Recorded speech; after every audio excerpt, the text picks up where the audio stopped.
I'm GP Burton, and I am an independent author honouring the time-old tradition of writers everywhere and procrastinating by making this video instead of actually writing.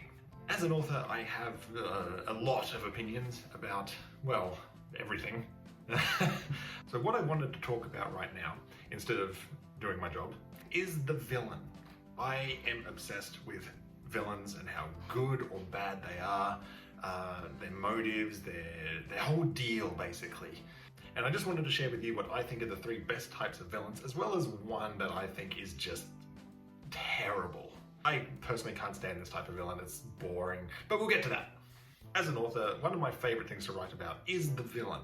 I think that a book is only ever as strong as its antagonist. For that reason, when I'm writing or reading, I am very particular about the villain. I will have basically my entire opinion about the book, whether I'm writing it or reading it, will be centered around the villain. I use villain as a sort of loose term. We're going to go with antagonist as the official term, but sometimes I'll just say villain. We all know what I'm talking about. So, getting straight into it, one of my favorite types of villains is the one of mysterious origins. You might know this villain as someone like Hannibal Lecter, the Joker from DC Comics, you know, Batman's arch nemesis. For the non-geeks out there, I see you.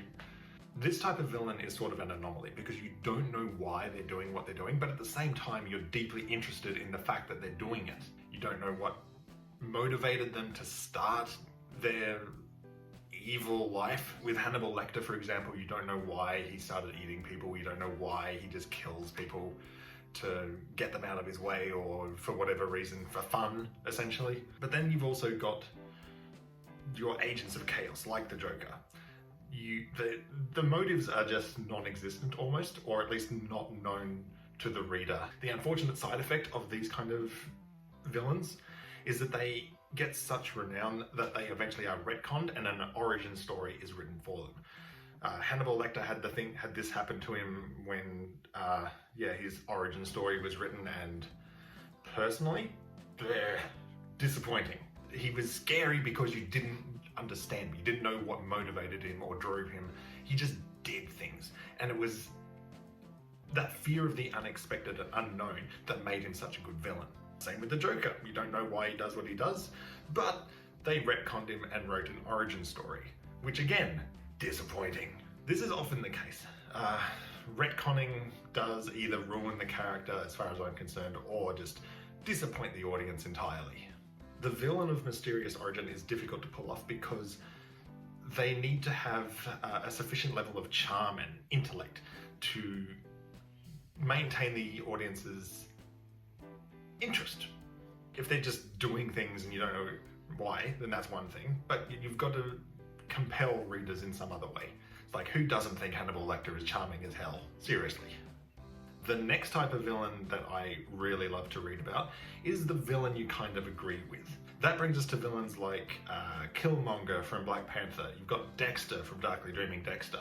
Hashtag Thanos was right. We've all probably heard the saying, we're all heroes in our own stories, and that's true of a villain. They may understand that they're perceived as the antagonist to a lot of people, or just evil, or a villain of some nature, but as far as they're concerned with their self-image, they are the hero.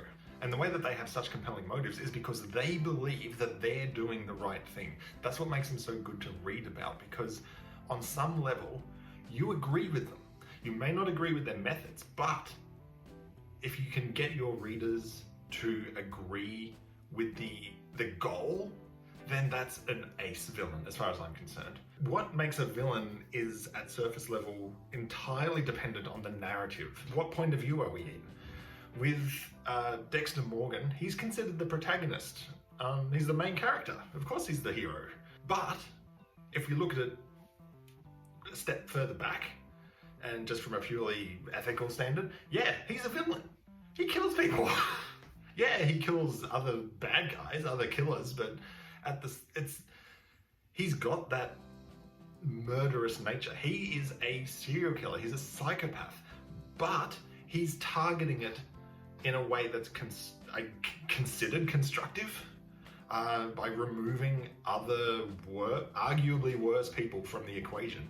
So that makes him the good guy. as far as the reader is concerned for the most part. So while readers might see Dexter Morgan as the protagonist, he's also technically an antagonist. It's just that he's the point of view that we're following. And everyone's the hero of their own story, no matter what they're doing. So characters like Dexter Morgan, despite the fact that they're definitely doing illegal things and killing people, you can kind of see where they're coming from and agree with the goal.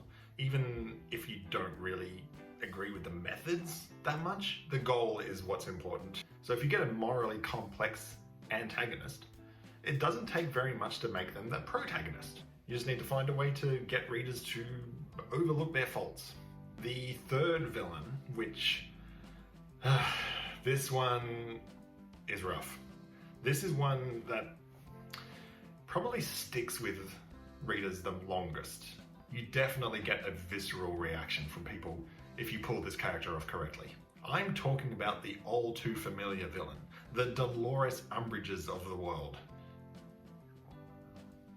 This is the type of villain that people a lot of the time have known in real life. This is someone who's familiar to you. You've experienced interactions with this villain. We're talking about bullies, bigots, narcissists, toxic personalities, gaslighters, like horrible people that you have likely met in your life, for real. And because of that, you have this internalized reaction to seeing this villain on the page. You know this villain. There are like no redeeming qualities about this person. Every single time they appear on the page, you just want to destroy them. You cannot wait for the part of the story where this person gets their comeuppance. It's so easy to hate a character that you feel has personally wronged you in your own life.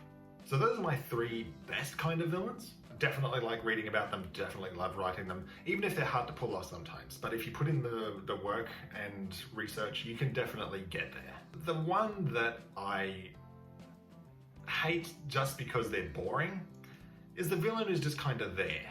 Like they have no real motive, they're not charming, they're just evil for the sake of being evil. They've got overly confusing or non-existent motives. It's just like, why is this person even in the story? They're nothing. They're a husk.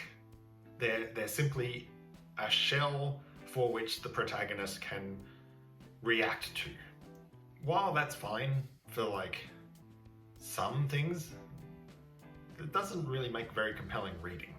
And for me, that just is that's the time to put down a book if I find just characters to be boring.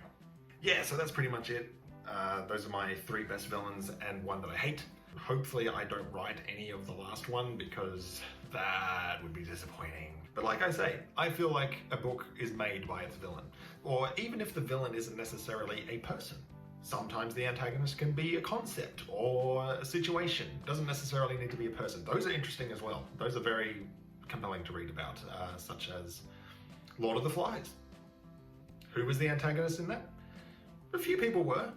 But arguably the situation was the worst, or even human nature may have been the antagonist. But that's for a different video, I think. So we'll leave it there. I guess I should stop procrastinating and finally write a book.